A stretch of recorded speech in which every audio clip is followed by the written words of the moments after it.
A single note drifted through the fog, not from an instrument, but from the heart of a crime no one dared name aloud. Somewhere between silence and song, a hidden betrayal waits to be uncovered, cloaked in music and misjudged love. This is a tale where every glance hides intent, and the truth lies not in action, but in omission. Before we begin, I'd love to know, where in the world are you listening from, and what time is it for you right now? Let me know in the comments below. Let's begin the story. It was on one of those frost-bound evenings in January, when the fire in our Baker Street sitting room did little to compete with the icy breath curling down from the chimney, that I first noticed the peculiar gleam in Holmes's eye. He had been pacing for hours, violin untouched, monographs unread, pipe clenched between his teeth like a wolf guarding a carcass. "I believe," he said without turning to me, "that ennui is the most corrosive poison to the intellect, Watson. Even arsenic acts with more honesty." Before I could respond, a brisk knock at the door cut through the silence. Holmes froze. "And now, perhaps," he murmured, "an antidote." Mrs. Hudson admitted our caller, who swept in with an air of melodrama that would not have been out of place upon the very stage he seemed dressed for. He wore a velvet opera cloak, deep plum in colour, lined with satin, and gloves that trembled in his hand as he removed them. His face was pale, but not with illness, rather the pallor of a man unused to distress but presently suffering from it. "I am Mr. Alistair Denvan," he said with a faint baritone richness, then glanced at Holmes with the kind of deference one gives a surgeon before the knife. "I beg your indulgence, Mr. Holmes, for disturbing you at this hour." "Your cloak disturbs me more than your presence," Holmes replied coolly, gesturing to the chair by the hearth. "But pray, sit. I am always interested in discomfort." As Mr. Denvan lowered himself into the armchair, something fluttered from the folds of his cloak and came to rest upon the carpet. Holmes retrieved it before either of us had risen. It was an opera ticket, dated for the previous night, its edge unmarked by the usual tear. "Curious," Holmes murmured, holding it delicately between two fingers. "You do not strike me as the sort to forget an engagement at Covent Garden, Mr. Denvan." "I did not," our guest replied, his voice now dry. "But the ticket was not mine. It was meant for my brother." Holmes raised a brow. "And yet, here it lies, quite unblemished. Suggesting, perhaps, that your brother never passed the theatre's threshold." Mr. Denvan swallowed. "He did not. He was found dead this morning." Holmes said nothing for a moment, merely studying our guest with that gaze of his, part scalpel, part scalpel's edge. His eyes moved from the trembling fingers to the faint smudge at Mr. Denvan's right cuff, then to the delicate trace of perfume that lingered on his collar, floral, but not masculine. "You have been touched," Holmes said suddenly, "by someone wearing gloves of lace, and not recently." Mr. Denvan flinched. He hesitated. "An acquaintance." Holmes's smile was thin. "Indeed. And it is this acquaintance, perhaps, who knows more about your brother's death than you've been told." Denvan stared into the fire. "I came for answers, Mr. Holmes." Holmes leaned back. "Then it is fortunate you brought me the question." Mr. Alistair Denvan, once seated, placed his gloves upon his lap with great care, as though rehearsing for a part. He was, as Holmes later confirmed, a baritone of rising repute, his voice rich and measured, every syllable escaping as if etched upon vellum. And yet, behind the theatrical grace, I detected a note of authentic disturbance. "My brother Gregory Denvan was found dead this morning," he said, "at his home in Kensington. I received the news while in rehearsal, and I confess I left without explanation. I could think only of reaching someone who could explain what the police would not." Holmes's fingers steepled. "What precisely have they refused to explain?" "They called it a tragic accident. He had fallen from the top of a small stepladder in his private library, a broken neck, nothing more." "And what compels you to disagree?" Alistair looked at Holmes squarely. "Because, Mr. Holmes, my brother was terrified of heights. Even 6 rungs would have been Everest to him. Holmes tapped the opera ticket against his forefinger, his gaze never leaving our visitor. "This ticket," he said quietly, "was not yours then?" "No," Alistair replied. "It was intended for Gregory. We had been estranged for nearly 7 years. I offered the ticket in peace, a gesture, nothing more. He accepted it. I had expected to see him at last, seated in the 3rd row." Holmes arched an eyebrow. "And yet he did not appear." "No. I watched the audience more than I did the conductor. Each time the door opened, I looked, but he never came." Holmes folded the ticket in half, carefully aligning its edges. "A man who fears ladders agrees to brave an audience of hundreds. One might call that progress." "I suppose," Alistair Saunders said, frowning slightly, "though now it feels like prophecy." There was a pause, and then Holmes asked, "When did you last see your brother alive?" Alistair's lips parted, but the answer came with evident reluctance. "Nearly a decade ago. The quarrel was mine, not his." "Describe the scene," Holmes said, his tone now clinical. "Gregory was found in his private library, lying beside an overturned stepladder. The bookshelves are tall. His housekeeper says he was attempting to retrieve a folio. He was discovered by her early this morning, quite lifeless." "And how many steps high?" "6, Alistair said grimly. "Precisely 6. Holmes gave a short laugh, almost soundless. "Fascinating. Your brother, whom you say trembled on stairwells, decided to ascend a 6-step ladder in pursuit of literature. I see your point. I wonder if the housekeeper saw the same." Holmes turned to me then. "Watson, do make a note. A man changes long-held phobias rarely, and seldom without occasion. Fear of height is not so easily dismissed as an inconvenient coat." "I shall make that note," I said. "Though what then would you suggest?" Holmes's reply was terse. "That the fall may be the only honest thing in the entire affair." Holmes rose and circled the room slowly, drawing ever closer to Alistair, without so much as a whisper underfoot. He stopped behind the man's chair and said quite casually, "You've recently been in close contact with a woman." Alistair turned, startled. "Pardon me." "There is a floral perfume, lilac, and something sharper beneath, clinging to your collar. Your left cuff has been unbuttoned and refastened by and unfamiliar with a male attire. And this opera cloak," Holmes gave the fabric a brisk snap between his fingers, "hasn't known the wind more than a fortnight. It lacks creasing along the shoulders, hardly worn." Alistair's expression clouded. "I see," he murmured. "Well, I suppose I might as well admit that I was not alone when I heard the news. I was with someone private." Holmes said nothing, but the stillness of the room thickened. "Someone who knew Gregory?" I asked. "No, not directly. She only knew what I had told her, that I wished to see him again." "Which you did not." Alistair looked down. "Which I never will." Holmes returned to his chair, stretching his legs toward the fire as though he had merely been stirring embers, not dissecting a man's alibi. "I dislike cases which fit neatly into their boxes," he said. "Too often they have been repacked with motive and sealed with haste." Alistair rose, gathering his gloves. "Then you believe there is something more?" "I believe," Holmes said, "that your brother, who feared ladders, never climbed one, that an untorn ticket tells of a night that never occurred, and that somewhere, amid opera scores and forgotten feuds, lies the thread we require."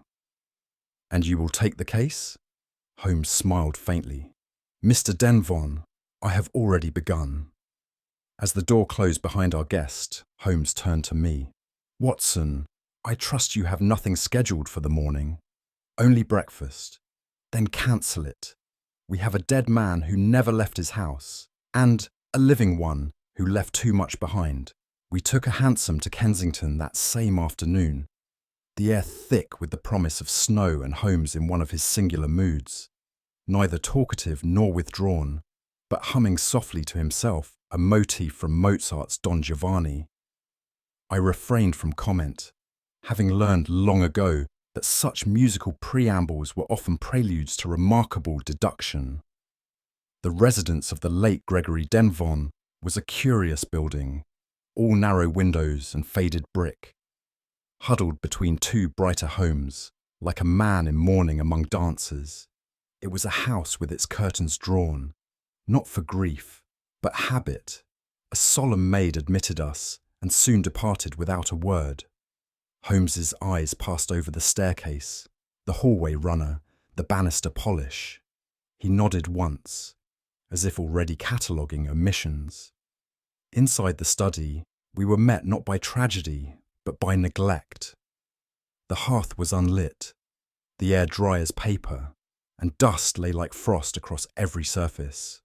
Holmes stood still in the doorway, arms folded. "There are deaths which announce themselves loudly, Watson," he said quietly, "and there are those which slip silently into the spaces we have already forgotten." I felt then, though I could not say why, that we had entered such a space. The study was more a vault than a place of work. Shelves rose to the ceiling, burdened with leather-bound scores, musical treatises in Latin, and worn librettos whose spines bore the fatigue of obsession. On a central desk stood a metronome still ticking, though no one had wound it. I noted this aloud. "Rhythmic compulsion," Holmes replied, fingering the desk's edge. "Some men take tea at 5. Gregory Denvon measured his life in allegro and andante." He approached a mahogany cabinet, tugging gently at its drawer. It resisted. "Locked," he murmured, then peered down. But not recently. He retrieved a small blade from his coat, worked the lock with surgical delicacy, and slid the drawer open. Among some brittle correspondence and theatre circulars lay a thin hymn book, of all things. Holmes turned the pages swiftly, then slowed. Ah! From between the leaves he drew a folded note, yellowed, unsealed, addressed in spidery hand to R.H. Holmes read its opening line, then stopped. He held it to the light, then tucked it inside his coat. "You don't mean to read it?" "Not yet," he replied. "Timing, Watson, is everything, even in correspondence." "R.H.?" Holmes offered a faint smile. "Some initials conceal less than they suggest, and some, rather more. We found Mrs. Cavendish in the pantry, scouring brass kettle tops with the intensity of a soldier polishing bayonets. She was small, silver-haired, with a gaze that could cut bone. Holmes greeted her with courtly restraint. "You were devoted to Mr. Denvon." "For 18 years," she said, "and not a day of it wasted." "You saw him the night before last?"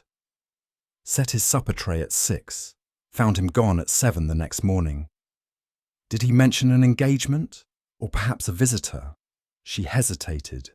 "There was a lady." Holmes inclined his head slightly. "A lady, elegant, grey coat, gloves like lace, spoke with an Italian lilt. Said she had come by arrangement. Mr. Denvon met her in the drawing-room. I heard no voices, only music. A record of Rigoletto, I believe. How long did she remain?" "Half an hour, no more. Left without a word." Holmes tapped his lip thoughtfully. "You remember her name?" "She left no card, but there was something about her, like fog in fine silk. She looked afraid to speak." Holmes's eyes gleamed. "Fear, Mrs. Cavendish, is a remarkable instrument. It plays the same note in every language." Holmes returned to the study as if summoned by some internal cue. I followed, observing the delicate ritual he performed, fingers poised behind his back, eyes sweeping slowly over the room's quiet geometry. "Note, Watson," he said at length, "that the desk is more than dusty. It is undisturbed. There are no drag marks, no clean patches where a book or vase may have been moved in recent days." "Quite so," I agreed. "Even the lamp bears a coat. And yet," Holmes added softly, "this ticket stub, the one found in the deceased's coat, is pristine. Not a trace of lint, ash, or shelf dust clings to it. It might have come straight from the box office. He leaned in, examining the shelf nearest the study door. But look here, where one might rest a ticket absent-mindedly. Nothing. All else is coated, but this stub is unnaturally clean. You think it was placed after the fact? I think, said Holmes, straightening, that it was introduced into the scene like an actor miscast. Present, but ill-fitting. I watched as Holmes reached for a magnifying lens and studied a nearby pair of spectacles, folded neatly upon a velvet book rest. No fingerprints, and Gregory Denvan, we are told, was half-blind without them. I said nothing. The room, with its undisturbed air and one spotless lie, said quite enough. Holmes insisted on inspecting the garden before we departed, much to my discomfort. A bitter wind had begun to stir the hedges and prick at the collar. Yet I knew better than to protest. He walked the gravel path behind the house with deliberation, stooping here, pausing there, hands clasped behind his back like a professor among specimens. After several silent minutes, he gestured for me to approach. "You observe, Watson," he said, pointing to a patch near the rear flower bed. "The indentations here and here, 2 different depths, the former with a raised heel." I crouched to see for myself. "Someone passed through after the frost had hardened. Recently, too." "Precisely. The marks are too defined to be more than a day old. And now, look beside the trellis. There, caught between 2 roots, lay a crumpled paper, damp and browning at the edges. I retrieved it. "A theatre programme," I said. "But from—" I turned the page. "From 2 seasons ago." Holmes smiled thinly. "Out of time and out of place, much like our victim's demise." "You believe it was dropped deliberately?" "Not deliberately, no, but clumsily and in haste. A relic of a rehearsal, perhaps, or a memory revisited in the wrong moment." He glanced toward the kitchen window. "I wonder if Our Lady in Grey left more behind than the scent of lilacs.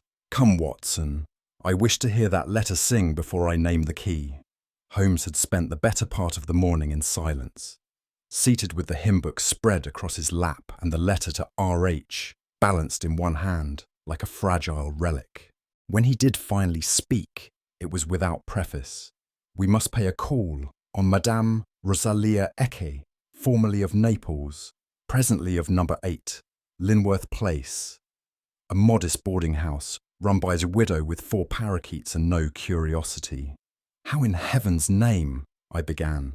"The letter," Holmes said simply. "It mentions a borrowed score, a return arranged discreetly, and the unmistakable pen of a woman who signs with initials not her own. A performer, Watson, rarely writes under her own name. Vanity and privacy in duet. We arrived shortly after noon. A landlady with spectacles too large for her nose confirmed that a Miss Hecke did indeed reside there, and with a frown led us up 2 narrow flights to a cramped room at the back. Rosalia herself answered the door. She wore a house robe of faded blue, and her eyes, dark and alert, flicked between us as one might observe a conductor's baton. "You are friends of Gregory," she said softly, in a voice that still held music. Holmes did not answer at once. He merely stepped inside and inhaled.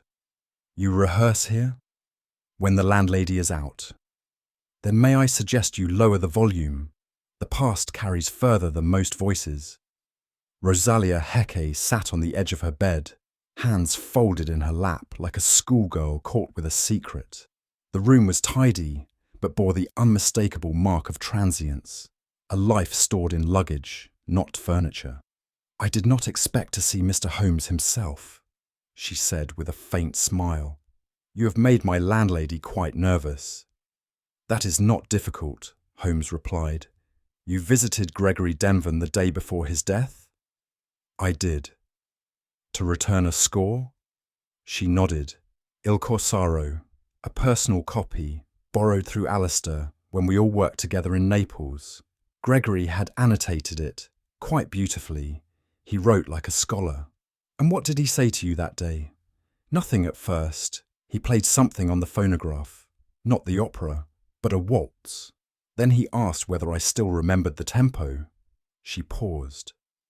I said I remembered more than that. Were you alone? I believe so. Holmes leaned forward. You believe? I saw no one else, but Gregory seemed distracted, almost rehearsed. He said he'd be attending the opera, that it would be the first in years. I never thought. Her voice faltered. You thought he was preparing for a beginning, Holmes said, but he was rehearsing an ending. She looked away. I returned the score, but I fear I brought something else with me. Holmes rose and began to pace the perimeter of the small room, his steps careful, not searching, listening. At length he stopped near a dressing table, lifting a small photograph from among the jars and brushes. It showed Gregory Denvan, younger but unmistakable, seated beside Rosalia in full costume. Their expressions were fixed, yet not distant. This was not merely a borrowing of sheet music, Holmes said. No, she replied, voice low. We sang together. We shared stages, scores, seasons. He wrote to me after he left the company. For years I did not reply. And when you did? He asked me to visit him, to speak once more. He said that time had been foolish and pride worse. Holmes studied her closely. And so you came, out of kindness. Rosalia met his gaze without flinching. Out of something stronger. I glanced between them, uncertain. Holmes spoke again, this time gentler. Did he mention Alistair? Only that they had spoken, briefly. He said the ticket was a test. A test. To see whether his brother could truly forgive, or simply perform forgiveness. There was silence then. Holmes returned the photograph and turned to me. You see, Watson, fear does not always wear guilt's mask. It can be the face of someone who has something worth protecting. Rosalia looked down. He was worth protecting. Holmes nodded slowly. Then let us hope your silence did not cost him the safety he had only just begun to find. By the time we returned to Baker Street, the clouds over London had thickened to a dull, brooding grey. Holmes made no remark until we had settled in and the fire was coaxed into life. Then, with that peculiar satisfaction which only comes from mental symmetry, he withdrew a thin envelope from the pocket of his greatcoat and handed it to me.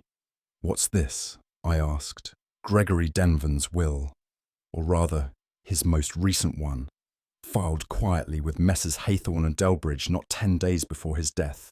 I requested a copy this morning. I unfolded the paper. The beneficiary is not Alistair. Correct. Nor is it Madame Hecke. The estate was to be bequeathed to a foundation in Vienna, a conservatory for orphaned children. A noble gesture, and one bound to ignite fury in a certain brother with a love for public adoration, but a loathing for private loss. I looked up. You think Alistair knew? Holmes steepled his fingers. I think Alistair suspected. Gregory's reconciliation was an overture, but the second act was always financial. Jealousy, Watson, is a far more effective poison than hatred. Hatred burns itself out. Jealousy lingers. He stood and walked to the window. Gregory's death was too tidy.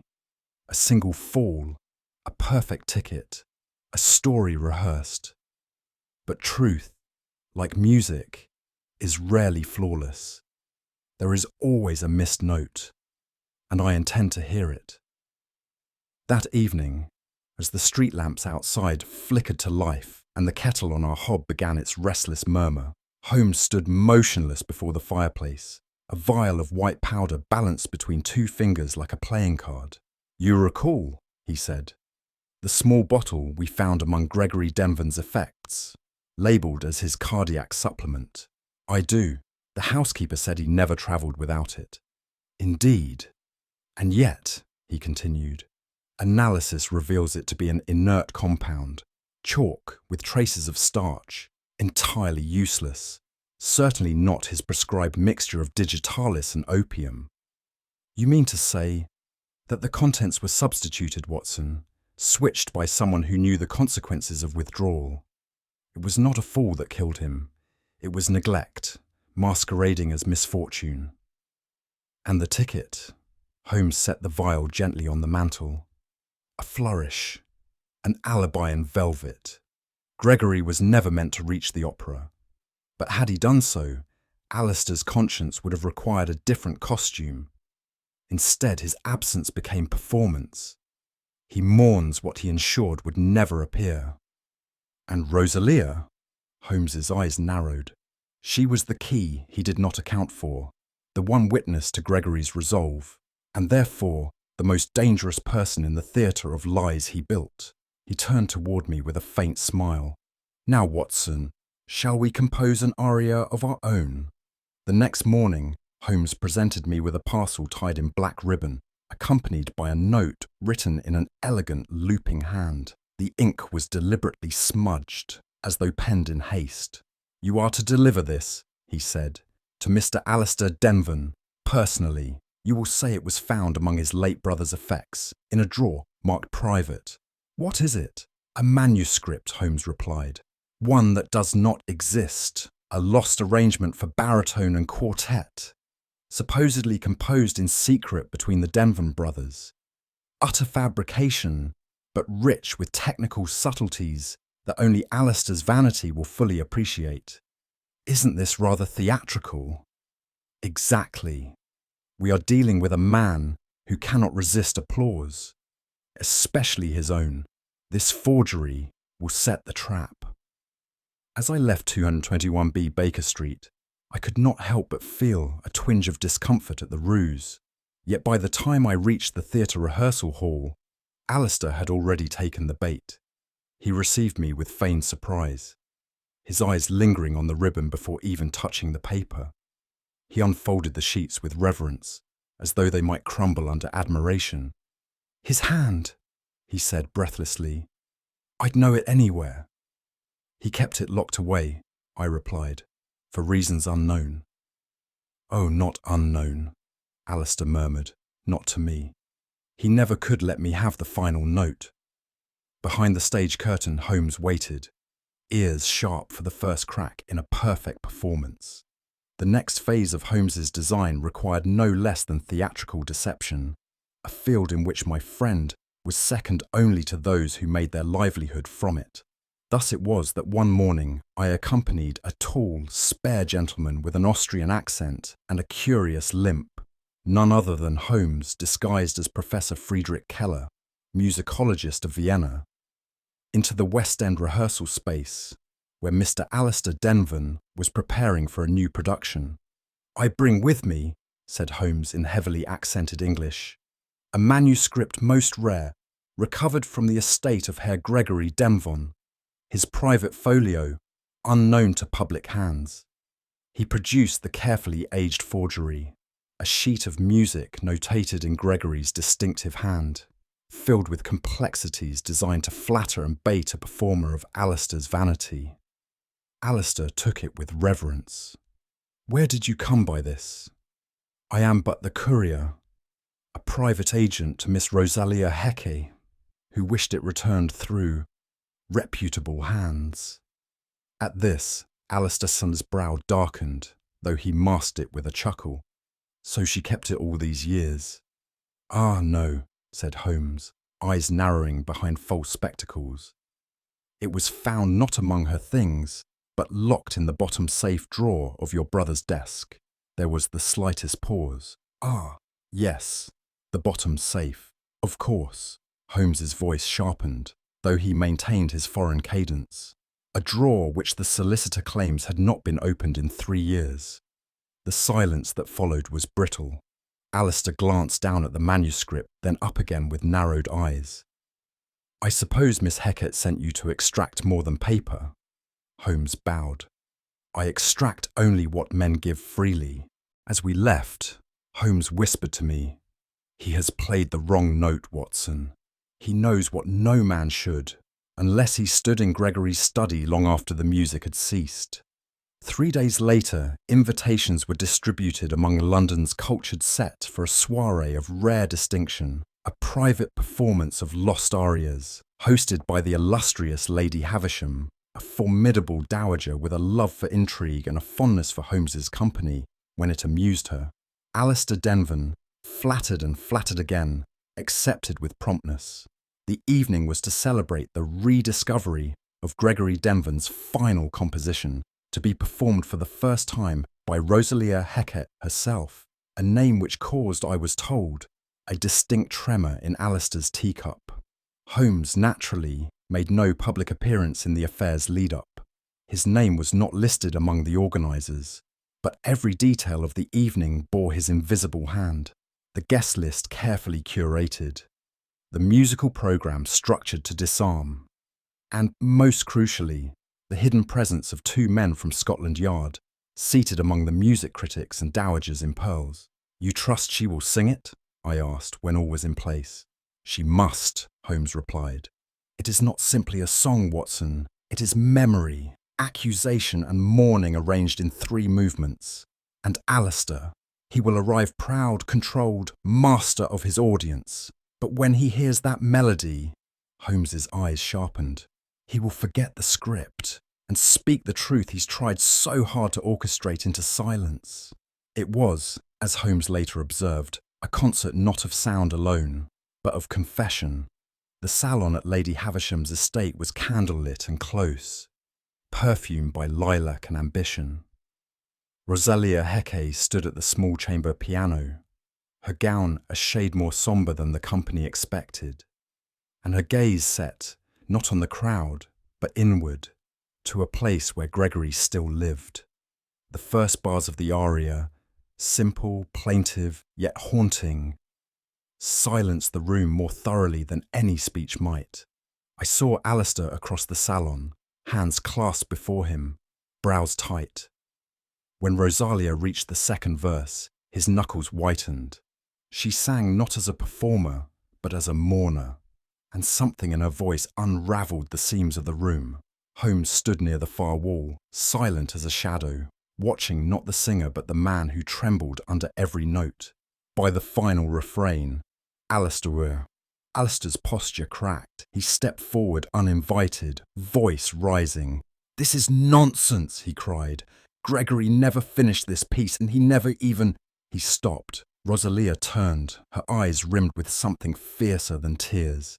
"He never finished it," she said evenly, "because he died before he could." "You lie." "I lie?" she echoed.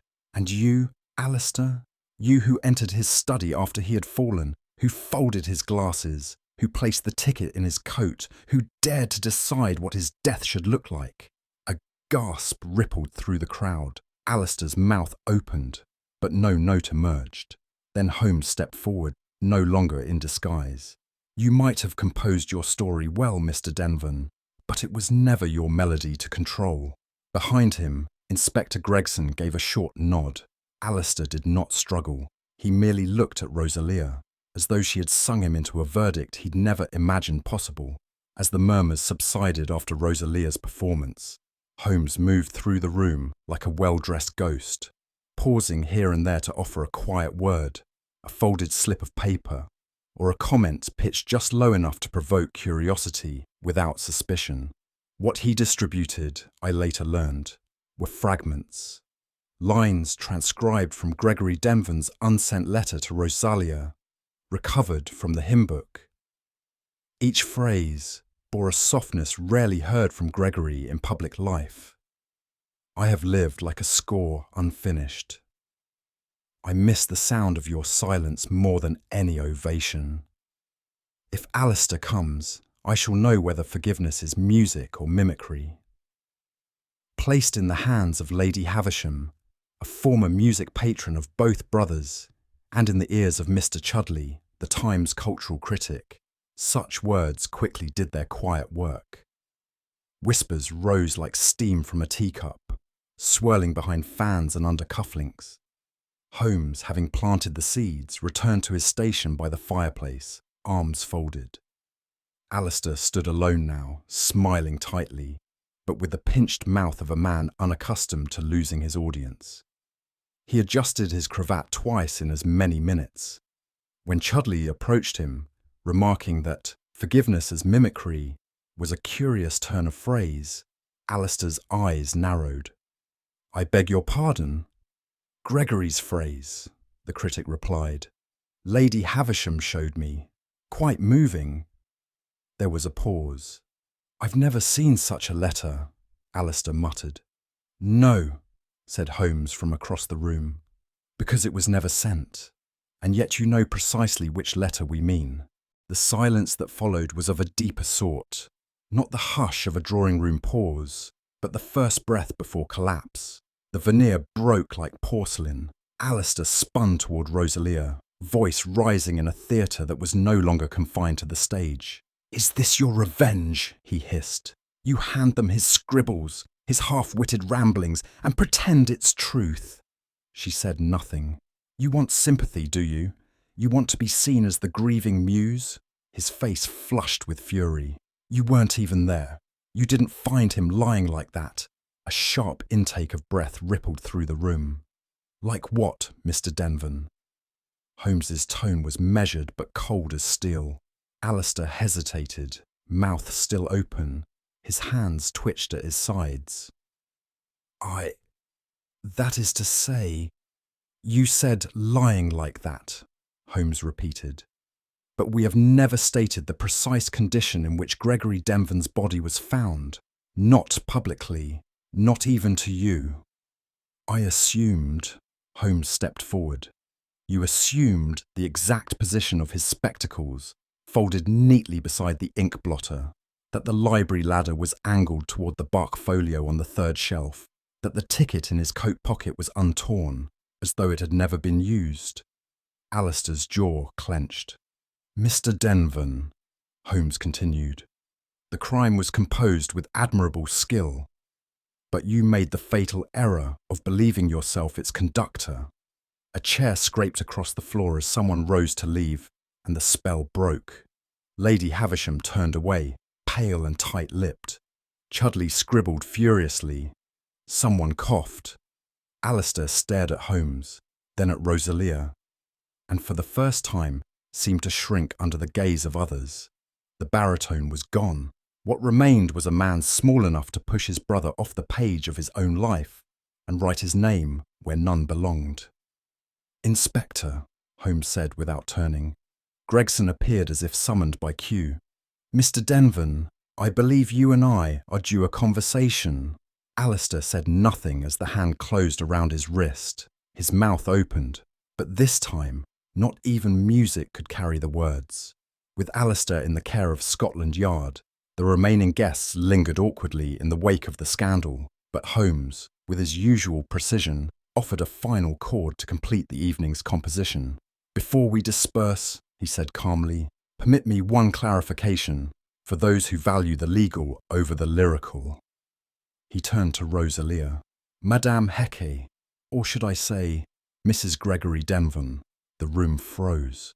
Rosalia bowed her head slightly, then looked up. "We were married in Milan, quietly. He wished to keep it from the public, from Alistair most of all." Holmes nodded.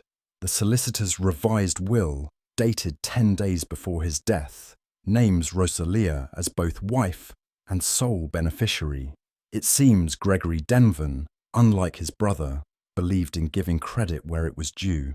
A murmur passed through the room. One or two of the guests offered soft words of condolence. Others slipped away, their curiosity sated. "Do you think he knew?" I asked Holmes quietly, as we watched Rosalia speak to Lady Havisham. "Alistair?" Holmes shook his head. "No, but he suspected, and that, Watson, was enough to provoke a murder. And justice?" Holmes glanced at the door where Alistair had been led away.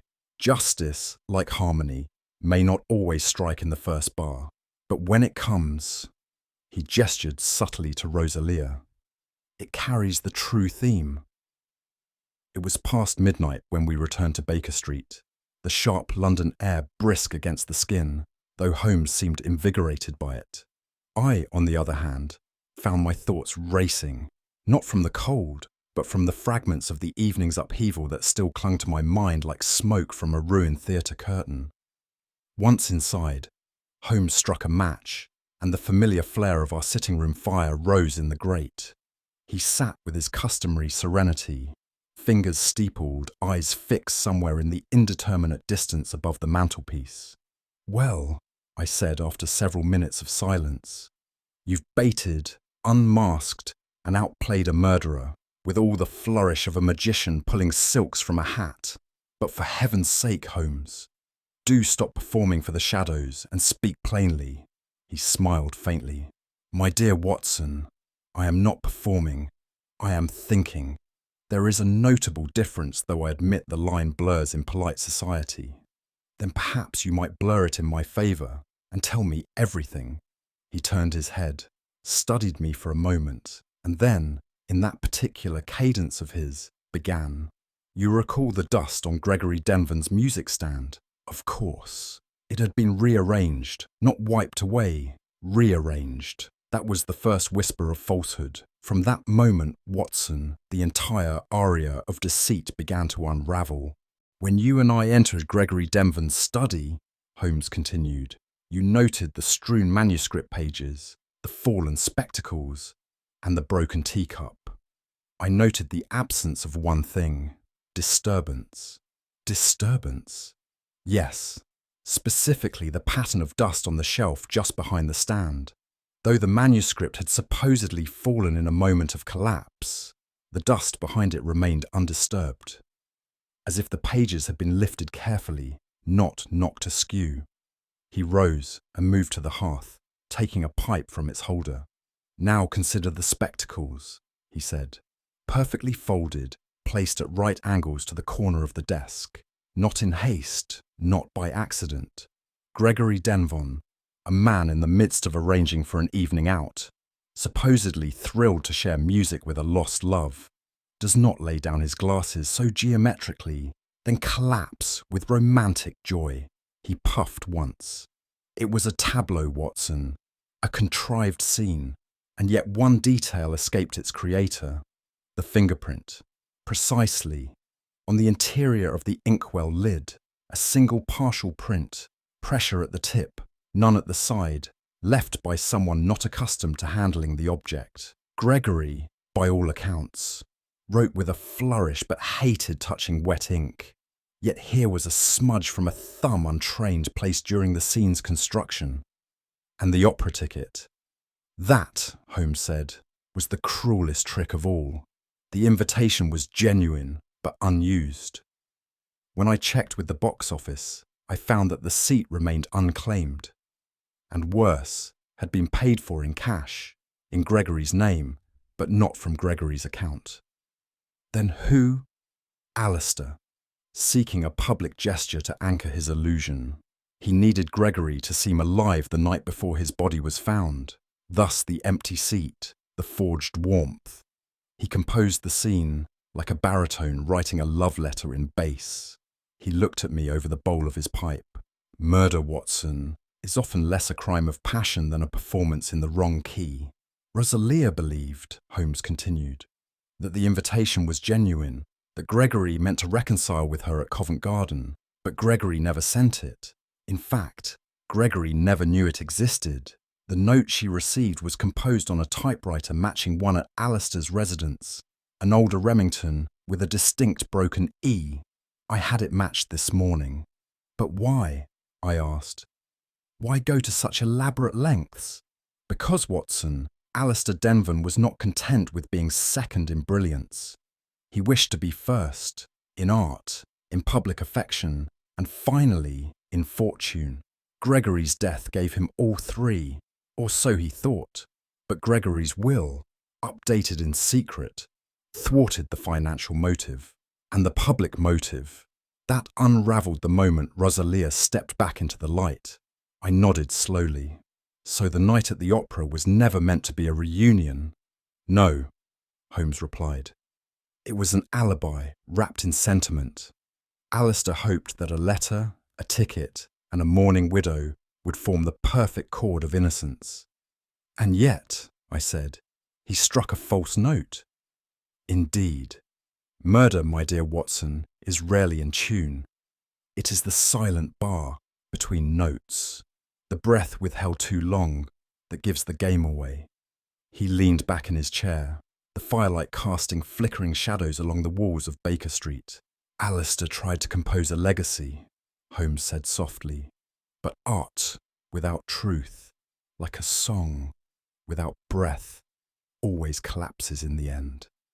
It is always the smallest thing, Watson, Holmes said, tamping fresh tobacco into his pipe, which proves decisive. In this case, the smallest thing was no larger than a pinch of dust. I waited, for I had learned long ago that Holmes delighted in dancing around a conclusion until the moment it would land with maximum precision. Gregory Denvan's heart condition was real. His physician prescribed a tonic powder, digitalis, in minute but regular doses, to be taken before any performance or strain. It was kept, as you may recall, in a small blue-lidded jar in his study cabinet. I nodded. We saw it there the day of the inquest. Indeed, but the powder inside was not digitalis. It was morphine, in lethal concentration. The room seemed to grow colder, though the fire still crackled. You mean he was poisoned? Not in the traditional sense, said Holmes. Gregory himself took it, believing it to be his medicine. No signs of struggle, no forced ingestion. He administered his own death, at the hands of another man's deception. He paused, then added, I located the discarded packet, the real medicine, in the dustbin at Alistair's lodgings, unopened. But how did you know? I didn't, until I examined the edges of Gregory's teacup. Trace residue, slightly bitter. No sugar would mask it entirely, and the cup was placed precisely where it could be found. It was not an accident, Watson. It was a silent, surgical act of orchestration. He looked at me gravely. Alistair didn't need a weapon. He needed only access to a cabinet and a cruel patience. Holmes remained by the hearth, pipe in hand, the firelight dancing faintly across his features. Jealousy, he murmured, is among the most illiterate of emotions. It never stops to read the whole page. I sat forward. You mean Alistair believed Rosalia and Gregory were lovers? Holmes finished. Yes, and lovers only. He assumed their reunion was secretive, furtive, a threat to his public standing and sentimental narrative. And in truth, Holmes said, they were married quietly, legally, and with every intention of remaining so. Gregory had made the necessary arrangements to rewrite his will. Rosalia was to inherit his estate, his compositions, and the rights to his musical legacy. I blinked. So the widow at the soirée was no masquerade? No, it was Alistair who wore the mask. He drew from his pocket the simple marriage certificate we had obtained earlier that week, dated, notarized, and bearing both signatures. Gregory kept their union quiet, fearing interference, scandal, perhaps even disapproval from his circle, but he trusted his brother would respect the final arrangements. I watched the document burn slowly in the hearth. Then all of this, I said, was built on a misunderstanding. Holmes looked up sharply. No, Watson, misunderstanding implies innocence. This was arrogance. Alistair saw only what his pride allowed. A rival, a temptation, a mistress. He never imagined she might already have been Gregory's wife. And more dangerously, his moral equal. There was a silence between us. Then Holmes added, had he asked, he might have learnt the truth. But men like Alistair do not ask. They presume, and they strike. Later that evening, I found myself staring into the remnants of the fire, watching the last embers collapse upon themselves. Holmes sat opposite me, eyes closed, fingers folded. The very picture of rest, though I suspected the machinery of his thoughts remained in perfect motion beneath the calm exterior. She was remarkably composed, I said at last. Rosalia. I cannot recall a moment when her voice trembled. Holmes opened one eye. She had lost a husband, I continued, been deceived by his brother, manipulated, yet through it all she held her dignity. I should think she possessed strength of a kind even you would admire. She possesses strength, certainly, Holmes replied. But admiration is a currency I spend carefully. You're cold, Holmes. No, Watson, he said, sitting upright. I am precise. Rosalia's strength may be admirable, but it is also tragic. She loved a man whose trust in his brother proved fatal. She returned not for vengeance, but for remembrance, and she very nearly lost herself to sentiment. Had she warned Gregory, insisted upon a meeting earlier, even pressed the issue of inheritance publicly, he might have lived. She believed love would be enough, I said. Holmes nodded. And therein lies the lesson. He rose, stretching slightly as he crossed to the window. Outside, the evening carriages had given way to silence. A faint echo of music drifted in from some distant flat. Perhaps a student rehearsing, perhaps a professional chasing ghosts in melody. Emotion, Holmes said, is a luxury the logical man must observe but never indulge. Love clouds judgment. It smooths edges that ought to remain sharp. It forgives what reason would condemn. And yet, I said softly, without it, what remains? He turned, the firelight catching the briefest flicker of something softer in his eyes. Gone in an instant. Truth remains, Watson, whether one loves it or not.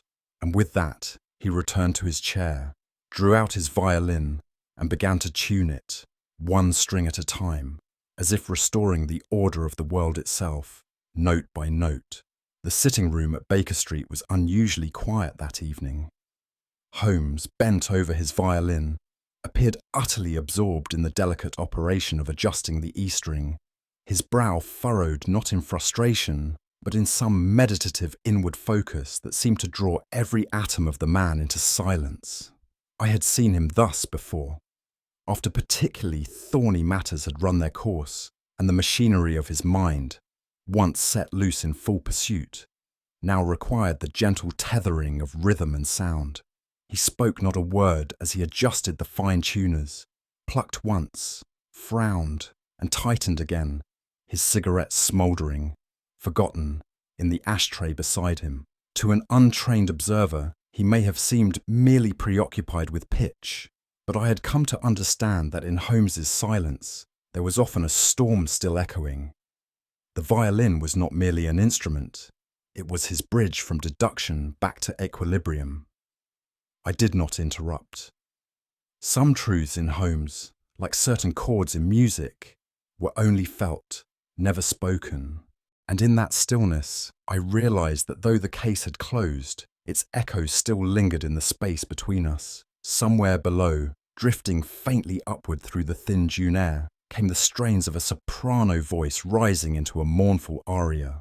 The singer, anonymous, perhaps a neighbour's lodger, or an amateur with more heart than skill, nevertheless summoned something achingly true in her tones. I sat by the window, listening. The voice, tremulous yet sincere, climbed and fell with that peculiar grace only music possesses, the ability to hold both beauty and sorrow in a single breath. The melody, I soon recognized, was from La Traviata, a piece Rosalia herself had once sung in rehearsal. Even tragedy, I murmured aloud, when set to music, can become something beautiful. Holmes did not respond. He merely tightened the last string, then struck a clear, solitary note, and for a moment I imagined that both men, the fallen and the betrayer, had left behind not only pain, but a strange and final harmony. Gregory Demvon's music, perhaps, would outlive his wounds, and Rosalia, that quiet widow in veiled strength, had reminded us all that grief, too, has its voice. Outside, the aria continued, softer now, like the last page of a score slowly closing itself in the dusk. Holmes placed the violin upon its stand, and without a word, reached for the envelope that had been waiting on the edge of the mantel. I had noticed it earlier, A plain ivory square bearing the hand of Inspector Lestrade, and judging from the lack of blots, written in some haste. He broke the seal, eyes scanning swiftly. A curious smile flickered at the corners of his mouth. "Another of Lestrade's peculiar puzzles?" I ventured. He handed me the letter without comment. I read, "A man has vanished in broad daylight within his own study. Witnesses claim he walked toward a mirror and never came back out." I raised my brow. Surely a metaphor. Holmes shook his head. With Lestrade, metaphor is rarely so elegant. He reached for his Persian slipper, where I knew he kept his tobacco. A man who disappears into his own reflection. There's a certain symmetry to that after tonight, wouldn't you say? I nodded slowly, folding the letter. The heart deceives. The mirror only reveals. Holmes glanced out the window at the quiet street below. "So long as the final note is true, Watson," he said softly, "the rest may be forgiven." I made no reply. There was no need. We both knew the game had ended, but already another had begun. Holmes leaned back in his armchair, fingers steepled beneath his chin, as the last wisps of Rosalia's aria faded from memory. "It is curious, Watson," he said at last, "how often love and illusion walk hand in hand, and how rarely either lead to clarity. Our baritone believed himself clever, but in misjudging the heart, he forfeited the mind. Poisoned powder, a faked invitation, a widow he presumed a mistress, all constructed with surgical precision, and yet undone by a single false assumption." He struck a dissonant chord on his violin and smiled faintly. "The mind may reason, but it is the heart that betrays. What do you think was Alistair's greatest mistake? The act of murder itself, or the fatal misreading of a woman he never truly saw? Let us know your thoughts in the comments. And if you enjoy unravelling mysteries alongside Holmes, don't forget to subscribe and share this story with fellow lovers of deduction. The game, as always, is far from over.